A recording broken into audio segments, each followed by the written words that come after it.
Hello guys, welcome back to my channel. Guys, কেমন আছো? আশা করি তোমরা সবাই ভালো আছো এবং সুস্থ আছো। তো গাইস, আমরা পুরনো বন্ধুরা, তোমরা জানো যে আমার পর কেকের মাস্টার, অনেক ভালো ভালো ডিজাইনের কেক কিন্তু আমার বর সত্যি বানাতে পারে। কিন্তু আজকেও আমার ছেলের জন্মদিন, তো আমার আগের বছর তো তোমরা দেখেছিলে, আমার যারা পুরনো বন্ধুরা আছো, যে আগের বছর আমার বর নিজের হাতে ছেলের জন্মদিনে কেক বানিয়েছিলে।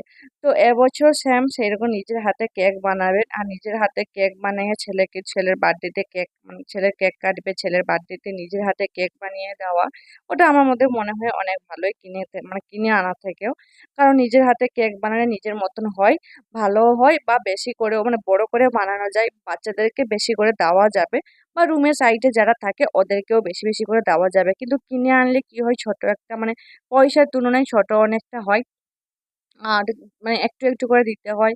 আর এসব সব থেকে বড় মেন কথা আছে, নিজের হাতে নিজে বানিয়ে ছেলেকে দেওয়া, বার্থডেতে কেক কাটানো, ওটার মজাটাই সম্পূর্ণ আলাদা রকম।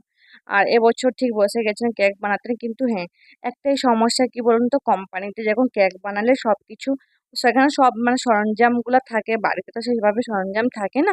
তো একটু হ্যাঁ সমস্যা হয়, একটু না অনেকটাই সমস্যা হয়, প্রবলেম হয়। যদিও আমি কেক বানানোর সম্বন্ধে কিছুই বুঝি না, কারণ আমার বর কেক বানান, ও তো তার বউ হয়ে আমি কিন্তু কেকের সম্বন্ধে কিছু বুঝি না। কি কত পাউন্ড ফাউন্ড কি সব বলে নাম, তো আমি কিছুই জানি না। আর এখানে যখন ফুল তোলা হচ্ছিল, আমার বর যখন ফুল ডিজাইন গুলো করছো, তখন আমি একটা সাইড ফুল করেছি, কিন্তু আমার না ভীষণ হাত কাঁপছিল, আমি তো করতেই পারছিলাম না। এমনি মেহেন্দি টেহেন্দি লাগাই, কিন্তু এখানে কেন পাচ্ছিলাম না আমি নিজেও জানি না। আমার হাত কাঁপছিল, এই মনে হয় ফুলে টুলে হাত লেগে গেল, এই মনে হয় হেঁটে গেল, এইরকম ভাবে। আর লাস্ট মোমেন্টে আমাকে দিয়েছেন। আরো বেশি ভয় কাটছো কেন, এত সময় ধরে একটা মানুষ এত পরিশ্রম করে জিনিসটা বানিয়েছেন, যদি আমার হাতে খারাপ হয়ে যায় তখন কেমন লাগে বলো দেখিনি। তো সেই জন্য আমার হাত ভীষণ কাঁপছিল। আর এমনিতে আমার বরকে আমি বলেছিলাম, এখন যে অনলাইনে দেখেছি আমি ফ্লিপকার্টে, সরি, ফেসবুকে, যে অনেকে না কেক বানাচ্ছে ঘরে, আর কি ডেলিভারি, হোম ডেলিভারি দিচ্ছে ঘর ঘর। তো আমি ভাবছিলাম আমাকে একটু কেক বানানো শিখে দাও না, যখন আমিও ঘরে থাকবো তখন আমিও ঘরে কেক বানিয়ে এরকম ডেলিভারি দিব। যারা বুক করবেন অনলাইনেও তো অনেক কাজ করে, অনেকে দেখছি ফেসবুকে সবাই কেক বানাচ্ছে, ওই ওই ভিডিওগুলো করছে, ওইগুলো দিচ্ছে। তো এরকম ভাবে আমি যখন বাড়িতে থাকবো, নাহলে আমি বাড়িতে বানাবো। আর মেশিনগুলো যে খুব একটা দাম তাও নয়, ফ্লিপকার্টে সার্চ মেরে দেখছিলাম, ওরা যেগুলো বানাচ্ছিল, তো অনেকে ওখানে কমেন্ট করছে কি মেশিন টেশিনগুলো দেখাতে, তো ওরা যেসব মেশিনগুলো দেখাচ্ছিল, তো ওইখান থেকে নাম নিয়ে আমিও না সার্চ মেরে দেখছিলাম। তো দাম যে খুব অনেকটা বেশি তা নয়, ছোট ছোট মেশিন গুলা পাওয়া যায়, ঘরে বানানোর জন্য খুব ভালো হয় সচরাচর। তো দেখি কি করা যায়, যদি আমি শিখতে পারি তাহলে অবশ্যই আমি ঘরে কেকের একটা মেশিন খুলে আমি আমার নিজস্ব একটা চাইছি ওটা করার জন্য। যখন আমার হাজবেন্ড বাড়িতে যাবেন, উনিও বানিয়ে দিতে পারবেন, আরো ভালোই হবে। তো আমার বর তো আইসিং কেকও বানাতে জানেন, যেটা ফ্রিজে রাখা হয় যে কেকটা, ওটাও উনি বানাতে জানেন। বাট ওই যে বর্তমান যে কেকটা বানানো হচ্ছে, ওটা ফ্রিজে নয়, ওটা নর্মালি, ওটা আইসিং কেক নয়। কিন্তু কেকের ক্রিমটা ভীষণ টেস্ট ছিল, কারণ ওটাতে আইসিং কেকের যে বানানো হয়েছে পাউডারটা, ওই পাউডারটা উনি মিশিয়েছেন, তো তাই জন্য ক্রিমটা না ভীষণ টেস্টফুল হয়েছিল। তো বন্ধুরা, আমার তো শরীর ভীষণ খারাপ, তো তাই জন্য দেখো আজ ভীষণ খারাপ ছিল। তো বর্তমানে একটু ভালো হয়েছি, তো আমি হাঁপিয়ে যাচ্ছি, কথা যে বলছি আমি না হাঁপিয়ে যাচ্ছি। আর আমি যে মানুষ বক বক করি এত পরিমাণ, কিন্তু আমি এখন হাঁপিয়ে যাচ্ছি। আমার শরীরটা না একদম ভালো যাচ্ছে না, কেন জানি না। আমার তো একটা না একটা কিছু লেগেই আছে, লেগেই আছে। তো এই জন্য এবছর না কিছু করতে পারলাম না ছেলেটার জন্মদিনেও। ছেলেটা ভীষণ মন খারাপ করছিল, কিন্তু কিছু করার নেই, শরীরটা আমার তখন আর অনেক খারাপ ছিল। তো আমি ডাক্তারের কাছেও গিয়েছিলাম, দেখিয়েছি, কিন্তু ডাক্তারের কাছে দেখিয়েছি, রিপোর্ট ফিপোর্ট করতে হয়েছে, সবকিছু করেছি, দেখিয়েছি, ওষুধ দিয়েছে, বর্তমানে ওষুধ খাচ্ছি। এখনো ওষুধ শেষ হয়নি, এই ওষুধগুলা শেষ হলে আবার নেক্সট যেতে বলেছে। তো এখনো অবধি আমার ওষুধ শেষ হয়নি, আরো মিনিমাম মানে 2-3 সপ্তাহ খানিক হবে। কারণ এক একটা ক্যাপসুল দিচ্ছে, 1 সপ্তাহ অন্তর একটা করে খেতে হবে। তো ওই ক্যাপসুলটা তো 1 সপ্তাহ অন্তর খেতে হবে না, এর মানে তো ওটা নেওয়া শেষ হওয়া অবধি যাওয়া যাবে না। তো ওটা শেষ হলে তারপরে গিয়ে যাব। আর তারপরে গেলে বলেছে গিয়ে দেখতে কিরকম ভাবে পরিস্থিতি, তারপরে আবার রিপোর্ট ফিপোর্ট করে তারপরে আবার মেডিসিন দিবে। তো বর্তমানে এখন একটু ভালো। আর অনেকদিন থেকে আমার শরীর ভীষণ খারাপ যাচ্ছে, আর আমার রিলেশনে কিছু মানুষ বলছে তোর নজর পড়ে গেছে। কারণ আমি আমার ভীষণ হাসিও পাচ্ছে। তুই দেখতে ভালো, ওই জন্য তোকে সবাই, তুই ভিডিও করছিস তাই জন্য তোকে তো সবাই নজর ফেলে দিয়েছে, ওই জন্য তুই এমন হচ্ছিস। তো আমার তো ভীষণ হাসি পাচ্ছিল, কি বলবো।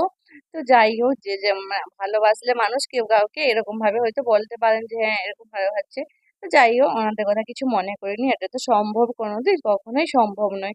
হয়তো গ্রামের মানুষ তো, আর ভালোবাসলে মানুষজনকে এইভাবে হয়তো উনি বলতে পারে, ওনাদের হয়তো ভাবনাটাই এমনই হচ্ছে যে হ্যাঁ হয়তো কারো নজর পড়ে গেছে, কি হয়েছে, ওই রকমই। তো যাই হোক, কিন্তু শরীর ভীষণ আমার এখন প্রবলেম হচ্ছে, কেন আমি জানি না। আমার একটা ভালো হতে না হতে একটা ভালো মানে খারাপ হচ্ছে। আগের মতো না, রিলস ভিডিওতে আমি নাচের ভিডিও দিই না, কারণ আগে অনেক আগে যে নাচের ভিডিওগুলো করে রেখেছিলাম ওইগুলো কটা ছিল দিয়েছি, আরো মনে হয় 3-4টা খানি রয়েছে। কিন্তু রিসেন্ট দেখবেন এই 1 মাস খানি হয়ে গেল আমার আর কোনো একটাও নাচের রিলস যায়নি। কারণ আমার না ভীষণ শরীর খারাপ, আমি নাচবো যে ওই নাচের শক্তিটুকুও পাচ্ছি না। মানে এমনই হবে আমার অবস্থা হয়ে গেছে। অনেক দিন থেকে আমি ভিডিও এডিটিং করিনি, আমার ফোন স্টোরেজে ভিডিওগুলো ভর্তি হয়ে গেছে। তো আমি ভাবলাম তাহলে আজকে একটু ভিডিওটা এডিটিং করে নিই। আর প্রচুর ঘুম, মানে আমি যত ঘুমালেও আমার ঘুম শান্তি হচ্ছে না, মানে এত ঘুম। কদিন ধরে আমি তাড়াতাড়ি ঘুমিয়ে গেছিলাম রাত্রে, আর রাত জাগিনি। তো আজকে আমি রাত জেগে ভিডিও এডিটিং করছি। বর্তমান রাত বাজে না 2:55, মানে ভাবো 3টা রাত হয়ে গেল। 3টা রাতে বসে আমি এখন ভিডিওটাকে এডিটিং করছি। শুধু এটা নয়, এর আগেও 2টো ভিডিও আমার অলরেডি এডিটিং করা হয়ে গেছে। আরো অনেকগুলো ভিডিও আমি মানে প্রাইভেট করে আনলিস্টেড করে রেখেছি, আর সরি প্রাইভেট করে আপডেট করে রেখেছি। কি সব পাগলের মতো বলে যাচ্ছি। প্রাইভেটে আপডেট করে রেখেছি, মানে ওয়াইটি স্টুডিওতে আমার স্টক রয়েছে। ওটাতে শুধু থাম্বনেল বানাতে হবে আর টাইটেল ফাইটেল বসাতে হবে। ওইগুলো থাম্বনেলটা যে বানাবো না, ওটাই ইচ্ছে করে না। আমি ভিডিও কতদিন ধরে দিচ্ছি না, যেখানে একদিন ছাড়া একদিন ভিডিও দিচ্ছিলাম, আচ্ছা এখানে দেখো ভিডিওই দিচ্ছিলাম না। শুধু আমার ভিডিও প্রচুর রয়েছে, তা সত্ত্বেও আমি ভিডিও দিচ্ছি না। আমার তাহলে ভিডিওগুলো একটু এডিটিং করে ফেলি, কেন আমার ফোনে প্রচুর ভিডিও স্টক হয়ে গেছে, আর ফোন স্টোরেজ আমার ফুল হয়ে যাচ্ছে। তো ওই জন্য মনে করলাম না, না, ফোন স্টোরেজ গুলো ফুল হয়ে যাচ্ছে। তো তাই জন্য আমার তাহলে ভিডিওগুলো একটু এডিটিং করে নি। তো এক্ষুনি বসে গেছি, এর আগে আমার 2টো অলরেডি এডিটিং করা হয়ে গেছে, এটা আমার 3 নম্বর ভিডিওতে পড়েছে এডিটিং করা। যেদিন এডিটিং করবো এক সারিতে বসে বসে যাবো ভিডিও এডিটিং করতে। আর যেদিন করবো না, একদম করবো না, এরকমই অবস্থা। দেখো না, 22 ডিসেম্বর আমার বেবির বার্থডে গেল, আর আজকে আমি ভিডিওটা বসে এডিটিং করছি কালকে দিব বলে। আমি বললাম অনেকদিন হয়ে গেল, আর মাত্র রাত মানে আর 2টা দিন পর নতুন বছর চলে আসবে, আর আমার বেবির বার্থডে গেল ডিসেম্বরে। আর আমি দেখো ভিডিও এডিটিং করে আর দিতেই পারলাম না। তো দেখো 22শে ডিসেম্বরে গেল তার বার্থডে, আর আমি নতুন বছর এসে যাচ্ছে, আর আমার এই এই কদিনে আমার সময় হয়ে উঠলো না যে আমি এডিটিং করে দিব। কিন্তু আমার কোনো কাজের বলতে কিছুই না, কিন্তু আমার এটা ইচ্ছেই করছিল না যে ভিডিওটা আমি এডিটিং করব। তো আজকে এই জন্য বসে গেছি ভিডিওটাকে এডিটিং করতে। তো জানি না তোমাদের কেমন লাগছে ভিডিওটা। তো চলো, আমি আর বকবক করতে পারছি না, এখানে একটু মিউজিক লাগিয়ে দিয়ে শেষ অবধি পুরো ভিডিওটা আমার দেখতে থাকো। আর পুরোনো বন্ধুরা তো আমার সঙ্গে রয়েছে, নতুন বন্ধুদেরকে বলছি প্লিজ, যদি নতুন মানে জয়েন হয়ে থাকো আমার চ্যানেলে, তাহলে প্লিজ একটু সাবস্ক্রাইব করে আমার পাশে থাকো। আর যারা ভুলে গেছো লাইক করতে, প্লিজ একটা লাইক করে দাও। একটা লাইকে যে আমরা কিছু পাই সেরকম কিছু না, জাস্ট ভালো লাগে এই আর কি। তো চলো বন্ধুরা, আমি এখানে মিউজিক দিয়ে দিচ্ছি, তোমরা সবাই দেখতে থাকো।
দেখো বন্ধুরা, 3টা থাক কিন্তু কমপ্লিট হয়ে গেছে। আমি না ভিডিওটাকে আর সেভাবে রেকর্ডিং করিনি, কারণ বলছিলাম না আমার ফোন স্টোরেজ ফুল হয়ে গেছে। তো আমি বললাম দেখো যদি আর বাকিটা করতে যাবে তাহলে আর ফুল তোলাটা তো দেখানো যাবে না। তারপরে গিয়ে দেখি আমার ফোন স্টোরেজ গেছে। তো কিছুটা ডিলিট করে খালি করে তারপরে আমি এসেছি, শুধু ডিজাইনটা তোমাদের সামনে তুলে ধরলাম, কারণ আমি পুরোটা আর তুলে ধরতে পারছিলাম না, কারণ আমার ফোন স্টোরেজ পুরো ভর্তি হয়ে গেছে। আবার কিছু ডিলিট করলাম, এই ভিডিওগুলো আমার ফোনে তুলে আমার বরের ফোনে সেন্ড করে ডিলিট করে তারপরে আমার বেবির বার্থডে কিছু ভিডিও করতে পারলাম, নাহলে আমার এত ভর্তি হয়ে গেছে। আর জানো, এইসব ডিজাইন গুলো করা যায়, একটা কেকে না বসানো একটা রিং থাকে, ওই রিং এর উপরে বসে ঘুরিয়ে ঘুরিয়ে ডিজাইন গুলো করা হয়। এখন তো আমার কিছুই নেই বলো। তো আমার বর যতটুকু পেরেছেন যথেষ্ট, আমার তো অনেক ভালো লেগেছে। জানি না তোমাদের কেমন লেগেছে, অবশ্যই কমেন্ট করে জানাবে তোমাদের কেমন লেগেছে। লাস্ট লুকটা আমি তোমাদেরকে দেখে দিলাম, লাস্টে এমনটাই হয়েছে। তো সবাই ভালো থেকো, সুস্থ থেকো, অন্যদেরকে ভালো রেখো। Tata, bye bye.